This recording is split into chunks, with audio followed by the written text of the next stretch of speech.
So this is the paper of class 1 to 5, मतलब this is the previous year of PRT, ठीक है।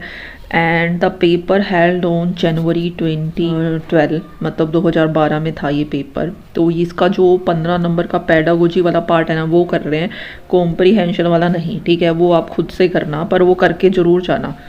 This will help you to score the in the examination, ठीक है। अगर आपका चाहे आप लेवल 1 से हैं चाहे लेवल 2 से हैं, ज़रूर देखें दोनों ही लेवल की जो ये है प्रीवियस ईयर, ये तुम्हें हेल्प करेगा सच्ची में बहुत ज़्यादा। पहला क्वेश्चन है इंग्लिश पेडागोजी का। The main responsibility of a language teacher as facilitator is, मतलब अगर टीचर है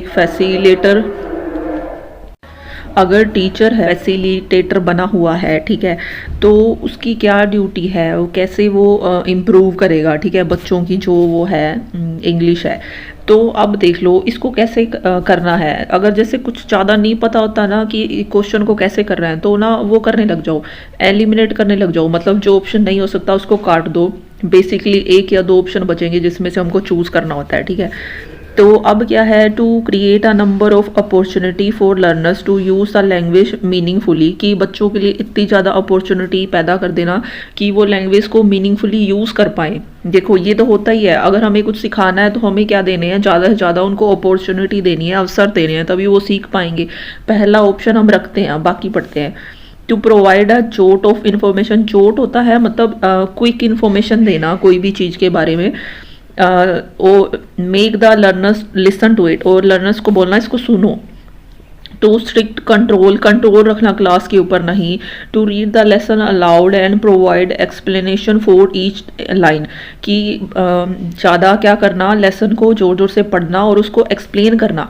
देखो सीधी सी बात है, if we want that our learner should learn, कि हमारा बच्चा है वो लर्न करे, तो what should we do, just give them lot of opportunity, ठीक है, टू लर्न। जितनी ज़्यादा अपॉर्चुनिटी उतने ज़्यादा चांसेस सीखने के, तो A option is right air. जैसे भी कोई भी गवर्नमेंट पेपर दे रहा होता है तो वो सारे फॉर्म भरने लग जाता है, ठीक है। तो उसका पर्पज़ यही होता है कि जितना ज़्यादा एक्सपोजर मिलेगा उतना ज़्यादा लर्निंग भी होगा, ठीक है, और साथ में क्या होगा, इम्प्रूवमेंट भी होगा, इसलिए ए ऑप्शन सही है यहाँ पे। Next is which of the following will help learner to take greater responsibility for their own learning, कि इनमें से कौन सा है will help learner, जो लर्नर की हेल्प करेगा, take greater responsibility for their own learning, मतलब खुद की लर्निंग के लिए ही, मतलब वो क्या होंगे, रिस्पॉन्सिबल होंगे। इनमें से कौन सी चीज़ है वो जो सबसे सही है, तो इसका सबसे सही आंसर मैं तुम्हें बता देती हूँ, पीयर असेसमेंट। पीयर होता है ग्रुप के अंदर क्या कर रहे हैं, वो असेसमेंट कर रहे हैं, एक दूसरे को मेजर कर रहे हैं कि किसने कितना सीखा। तो वो हो गया ना ओन लर्निंग, मतलब उसको रिस्पॉन्सिबल हो रहा है खुद की लर्निंग के लिए। तो यहाँ पे सी ऑप्शन हो जाएगा। समेटिव असेसमेंट लास्ट में होता है। कंट्रोल राइटिंग टास्क टीचर के द्वारा करा जाएगा, और ये नहीं होगा आंसर। कि बच्चा क्या करे, सुपरवाइज करे, रीडिंग सेशन करवाए बच्चा, नहीं। जब बच्चा पीयर में होगा, सोसाइटी में होगा, रियल टाइम कन्वर्सेशन कर रहा होगा, तो क्या करता है, वो सबसे ज़्यादा सीखते हैं। तो इसलिए यहाँ पे हम तीसरे ऑप्शन के साथ जाएंगे। नेक्स्ट है main purpose of assessment is, जो मेन पर्पज है असेसमेंट का, मेजरमेंट का, ठीक है, उसका मतलब क्या होता है कि डिसाइड करना बच्चा पास है या फेल है, नहीं। ऐसे ऑप्शन को काट देना है जब भी हमें बच्चे को ऐसे मतलब उसमें पैरामीटर में रखना हो कि वो पास है या फेल है, ये सब चीज़ें नहीं करनी, ठीक है। गिव प्रैक्टिस इन राइटिंग, की उनको राइटिंग में प्रैक्टिस करवाओ। और improve the teaching learning process, कि देखो सबसे हम असेसमेंट करते क्यों हैं, मान लो हमने टेस्ट लिया क्लास में, ठीक है, टेस्ट तो ले लिया। अब टेस्ट में किसी के आ रहे हैं 5, किसी के आ रहे हैं 3, मान लो टेस्ट था 10 नंबर का। अब बच्चे में मतलब क्या है, कम स्कोर कर रहे हैं, मतलब हमने टेस्ट लिया ये चेक करने के लिए कि उनको लेसन समझ आया था कि नहीं आया था, ठीक है। ये होता है ना मेन पर्पज इसका टेस्ट का। तो अगर नहीं आया तो मार्क्स कम आएंगे, तो हमें ऑटोमेटिक पता चल जाएगा कि कहाँ पे इम्प्रूवमेंट करनी है। पर अगर आ गया है उनको तो हमें पता है कि ये काम डन हो गया, फिर हम अगले पे चल जाएंगे। मेन तो ये इसीलिए ये तो करते हैं हम। तो इसका सबसे अच्छा ऑप्शन है to improve the teaching learning process, कि why do we do assessment, हम क्यों करते हैं assessment, to improve our teaching and learning process, teaching और लर्निंग प्रोसेस को क्या करना, इम्प्रूव करने के लिए करा जाता है। और जो डायग्नोस टेस्ट हो गए ना वो भी इसी के लिए कर दे जाते हैं, टीचिंग लर्निंग प्रोसेस को इम्प्रूव करने के लिए। अगर यहाँ डायग्नोस टेस्ट भी होते तो भी हम उसी के साथ जाते। नेक्स्ट है when young learners are taught to improve their spelling and punctuation they will. अगर लर्नर्स है, यंग लर्नर्स यहाँ पे छोटे बच्चों की बात कर रहा है, टोट टू इम्प्रूव, इनको सिखाया जाता है इम्प्रूव करने के लिए क्या, स्पेलिंग और पंक्चुएशन। तो वो क्या कर रहे हैं, हम ये क्यों सिखाना चाह रहे हैं उनको कि वो क्या प्राप्त कर लें, एक्यूरेसी। एक्यूरेसी होता है सही, सटीकता, जो सही चीज़ें हैं उसकी तरफ वो चला जाए, प्राप्त कर ले ये चीज़ जो हम चाहते हैं उससे। नेक्स्ट क्वेश्चन है instead of asking question and getting answer from हर, कह रहे हैं कि आस्किंग इंस्टेड ऑफ, इंस्टेड होता है इसकी बजाय, ठीक है, किसकी बजाय, आस्किंग क्वेश्चन और getting answer from her learners, ये करने की बजाय teacher give same short text and ask her learners to frame question. अब क्या कर रही है टीचर, बच्चों को टेक्स्ट दिया है ना, शॉर्ट टेक्स्ट, उसके ऊपर क्या करने को कह रही है कि क्वेश्चन फ्रेम करो, मतलब क्वेश्चन फ्रेम मतलब क्वेश्चन बनाओ तुम। तो वो क्या करना चाह रही है, उसका प्राइमरी ऑब्जेक्ट क्या है, सबसे पहला ऑब्जेक्ट क्या है, take their help during examination, की एग्जामिनेशन में वो हेल्प करे, नहीं, make the learner realise the difficulty face by teacher in preparing question paper, कि बच्चे को ये चीज़ रियलाइज़ कराई जाए कि क्वेश्चन पेपर बनाने में कितना प्रॉब्लम आता है, इसलिए हम उसको कह रहे हैं क्वेश्चन फ्रेम करो, नहीं, ये ऑप्शन भी नहीं होगा, दोनों ही कट गए। अब है enhance the learners analytical and critical thinking. Enhance होता है इम्प्रूव करना, बनाना, उनकी जो अंदर जो एनालिटिकल और क्रिटिकल थिंकिंग है ना उसको क्या करना, इम्प्रूव करना। ओके, ये इसका सही ऑप्शन हो जाएगा। नेक्स्ट है रीडिंग बिटवीन द लाइन्स। देखो रीडिंग बिटवीन द लाइन्स एक ईडियम है, तो इसका मतलब होता है कि जो हिडन मीनिंग है ना टेक्स्ट के अंदर दिया गया है उसको पढ़ना। अब देखो रीडिंग बिटवीन लाइन्स, अब देखो ये जो लाइन्स है, पहली लाइन ये है और दूसरी लाइन ये है, अब इसके बीच ये पढ़ना। अब इसको ये कहने का यहाँ पे ये भाव है कि हिडन मीनिंग जो दिया गया है ना इन लाइन में उसको पढ़ो, मतलब उसको समझो, क्या कहने का भाव है। जैसे ये पोएम के अंदर कुछ ज़्यादा होता है ये read between the line thing. तो reading between the lines as the subject sub skill of reading mainly involve, ये किस लिए हम करते हैं कि अंडरस्टैंडिंग द स्टेटेड फैक्ट, कि जो फैक्ट बताए गए हैं उसको समझ जाओ, giving sufficient space between lines की जो लाइन्स है उसके बीच में सफिशिएंट क्या दो, स्पेस दो, गलत, inferring the unstated using the contextual and verbal clues, कि जो इन्फर होता है मतलब ढूंढना या कंक्लूजन करना किस चीज़ का, कि जो अनस्टेटेड और यूजिंग कॉन्टेक्स्ट है, मतलब इसके अंदर जो अनस्टेट होता है, जो बात स्पष्ट नहीं कही गई, मतलब हिडन छुपी हुई है, जैसे कविता या पोइम के अंदर आती है, उसका मीनिंग हमें निकालना पड़ता है कि कवि ने किस भाव से ये लाइन बोली है, तो वो इसलिए कह रहा है इसको। यहाँ पे थर्ड ऑप्शन सही हो जाएगा।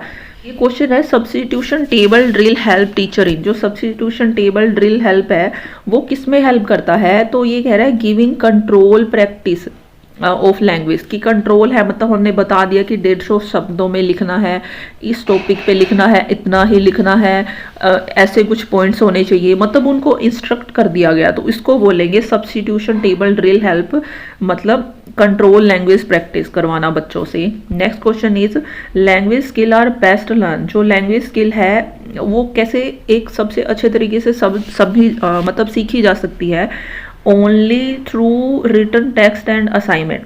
ओनली, मेयर, सोलली, ये जब भी आ जाए तो ऑप्शन नहीं होता वो।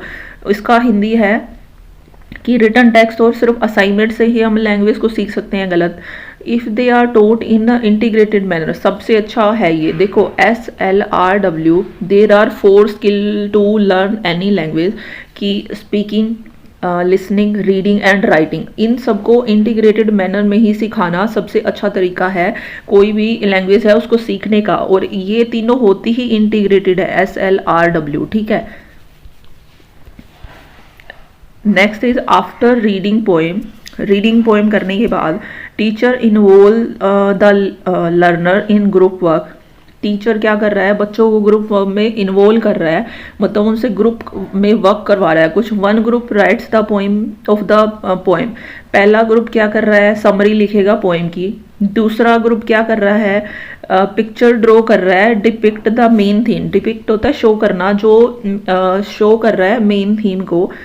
Another sets the poem to music, और तीसरा क्या कर रहा है, जो म्यूजिक को पोएम के अंदर सेट कर रहा है, ठीक है, मतलब उसको म्यूजिकल वे में उसको प्रस्तुत करना चाह रहे हैं पोएम को। ये है तीसरा, 3 ग्रुप ये काम कर रहे हैं।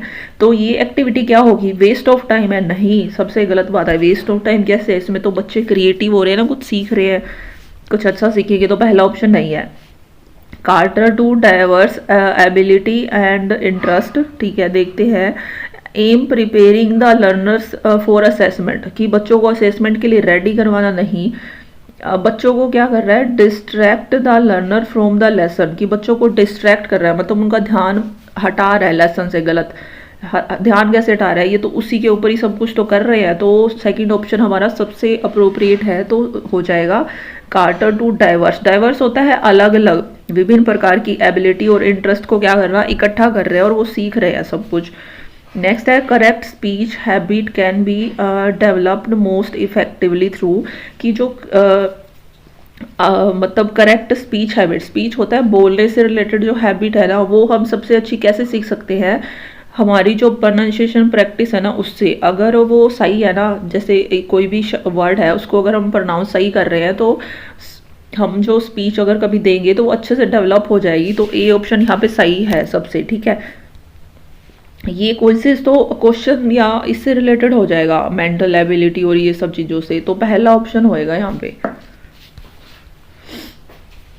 नेक्स्ट है after a story telling lesson, एक स्टोरी टेलिंग लेसन हो गया, आफ्टर मतलब उसके बाद की बात कर रहा है, स्टोरी टेलिंग लेसन के बाद, सेशन के बाद क्या होगा, learner are asked to change the ending of the story. अब लर्नर को बोल दिया, स्टोरी सुना दी बच्चों को एक, ठीक है, उसके बाद अब बच्चों को बोल दिया कि इसकी एंडिंग चेंज कर दो। तो इसका मतलब है क्रिएटिव हो गए बच्चे, अब कुछ अपने आप से कुछ सोचेंगे, इमेजिन करेंगे।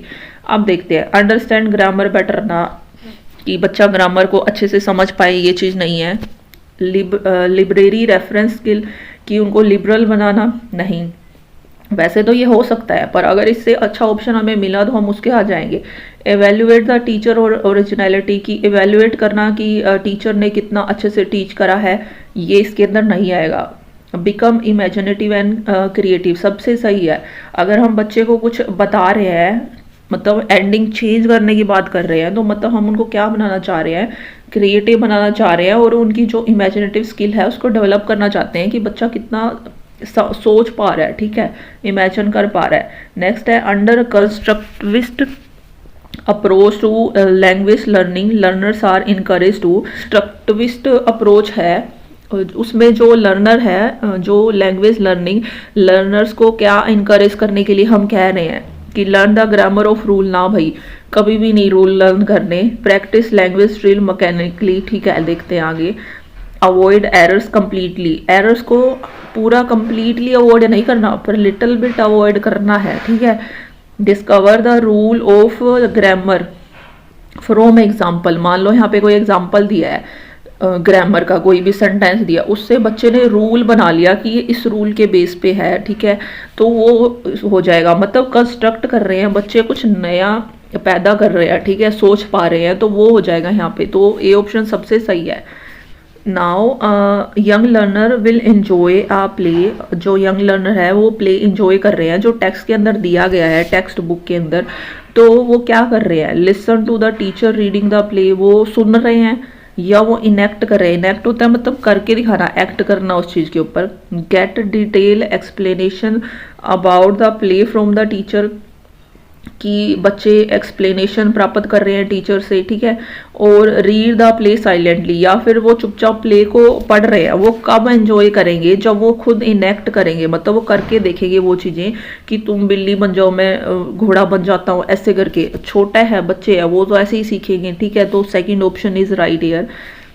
नेक्स्ट है the primary objective of using role play, जो प्राइमरी होता है सबसे पहला ऑब्जेक्टिव है रोल प्ले का, वो क्या है, क्यों हम ये चाहते हैं कि वो रोल प्ले करें।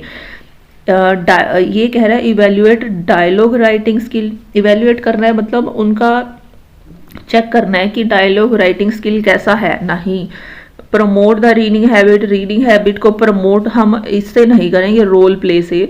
इम्प्रूव द कम्युनिकेटिव कॉम्पिटेंस, सबसे बेस्ट ऑप्शन है तीसरा, कि उनमें हम इम्प्रूव करेंगे कि बच्चे जो कम्युनिकेशन करेंगे वो क्या होगी, इम्प्रूव करेगी। देखो डायलॉग के अंदर होता ही है ना, एक ये डायलॉग बोलेगा, फिर ये बोलेगा, फिर ये बोलेगा, ऐसे ऐसे करके डायलॉग चलता रहेगा, मतलब एक कन्वर्सेशन चलती रहेगी। तो वो ये क्या होगा, इनका जो कम्युनिकेशन है ना वो सबसे ज़्यादा डेवलप होगा यहाँ पे। तो option C is right. Next is when young learners asked to read a text silently, they should be interested. अब जो लर्नर है उनको बोल दिया कि चुपचाप है टेक्स्ट को रीड करो, तो दे शुड बी इंस्ट्रक्टेड, उनको ये क्यों कहा गया, to stop reading whenever they encounter a difficult phrase. कि यंग लर्नर यहाँ पे छोटे बच्चों की बात कर रही है कि जब भी कोई डिफिकल्टी आए तब रुक जाओ। Infer the meaning of new words from the context and read with the comprehension. Infer होता है मतलब निकालना, नई नई मीनिंग निकालना वर्ड्स के, ठीक है। और context and read the comprehension, जो कॉम्प्रीहेंशन दी गई है उसको पढ़ना। प्लेस पे special attention to grammar items used in passage, जो पैसेज के अंदर ग्रामर आइटम दी गई है उन पे ध्यान देना। देखो यंग बच्चे, छोटे बच्चे हैं, इनको ये सब नहीं आता ग्रामर वगैरह। To read fast even if they don't comprehend the meaning, कह रहा है कि उनको फटाफट पढ़ने दो, ठीक है, अगर उनको वो समझ नहीं पा रहे हैं मीनिंग को। नहीं, यहाँ पे कौन सा ऑप्शन सही हो जाएगा,